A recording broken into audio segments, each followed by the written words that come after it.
Presentation 6, Part A, in the Building Blocks of a Free Society series, is the free market. So far, we've discussed the first 5 building blocks of a free society: freedom, rights, equality of rights, rule of law, and self-government. The 6th building block is the free market. So far, we've explored a political system compatible with a free society. What about an economic system compatible with a free society? Economic freedom is an essential requisite for political freedom. By enabling people to cooperate with one another without coercion or central direction, the free market reduces the area over which political power is exercised.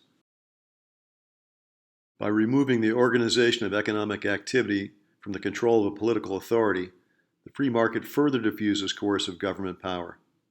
It acts to separate economic power from political power. The combination of economic and political power in the same hands is a sure recipe for tyranny.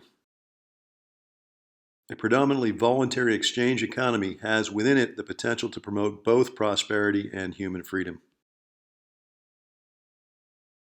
The Scotsman Adam Smith, considered to be the father of modern economics, wrote The Wealth of Nations in 1776.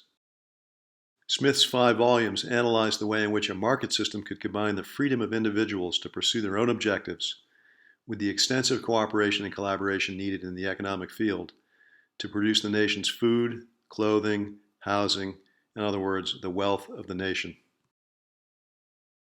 Adam Smith's key insight was that both parties to an exchange can benefit, and that so long as cooperation is strictly voluntary, no exchange will take place unless both parties benefit. No external force, no coercion, no violation of freedom is necessary to produce cooperation among individuals, all of whom can benefit. Next, we'll look at a simple example to illustrate how the free market works. In his book Free to Choose, Milton Friedman retells the story I, Pencil, My Family Tree as Told to Leonard E. Read, which was published originally in the early 1900s. It dramatizes vividly how voluntary exchange enables millions of people to cooperate with one another. Mr. Reed, in a voice of the lead pencil, the ordinary wooden pencil familiar to all boys and girls, and adults who can read and write, starts his story with a fantastic statement that not a single person knows how to make me. Then he proceeds to tell about all the things that go into the making of a pencil. First, the wood comes from a cedar of straight grain that grows in Northern California and Oregon. To cut down the tree and cart all the logs to the railroad requires saws, trucks, and rope, and countless other gear. Many persons and skills are involved in their fabrication.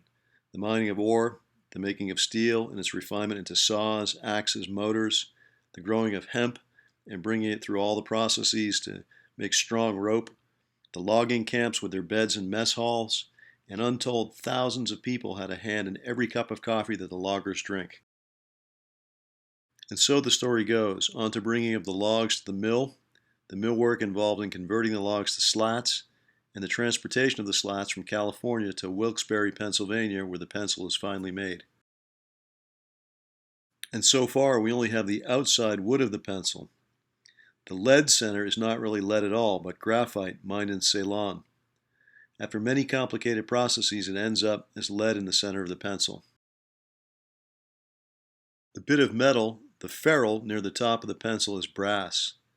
Think of all the persons who mine zinc and copper, and those who have the skills to make shiny sheet brass from these products of nature. What we call the eraser is known in the trade as the plug. It's not rubber, but rubber is used in the binding process. The erasing is actually done by factus, a rubber-like product made by reacting a seed oil from Indonesia with sulfur chloride. After all this, the pencil says, "Does anyone wish to challenge my earlier assertion that no single person on the face of the earth knows how to make me?" None of the thousands of persons involved in producing the pencil performed his task because he wanted a pencil. Some among them never saw a pencil and would not know what it was for. Each saw his work as a way to get the goods and services he wanted, goods and services others produce in order to get the pencil they wanted. Each time we go to the store and buy a pencil, we are exchanging a little bit of our services for the infinitesimal amount of services that each of the thousands contributed toward producing the pencil. It is even more astounding that the pencil was ever produced. No one sitting in a central office gave orders to these thousands of people. No military police enforced the orders that were not given. These people live in many lands, speak different languages, practice different religions, and may even hate one another. Yet none of these differences prevented them from cooperating to produce the pencil. How did it happen? Adam Smith gave us the answer 200 years ago, and we'll discuss this in the next section. Key points for Section 6, Part A on the free market. Economic freedom is an essential requisite for political freedom.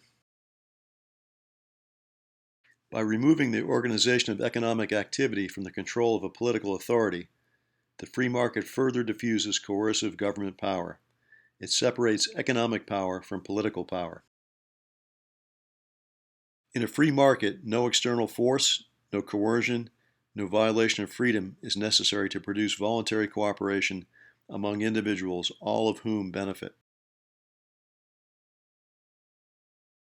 The combination of economic and political power in the same hands is a sure recipe for tyranny.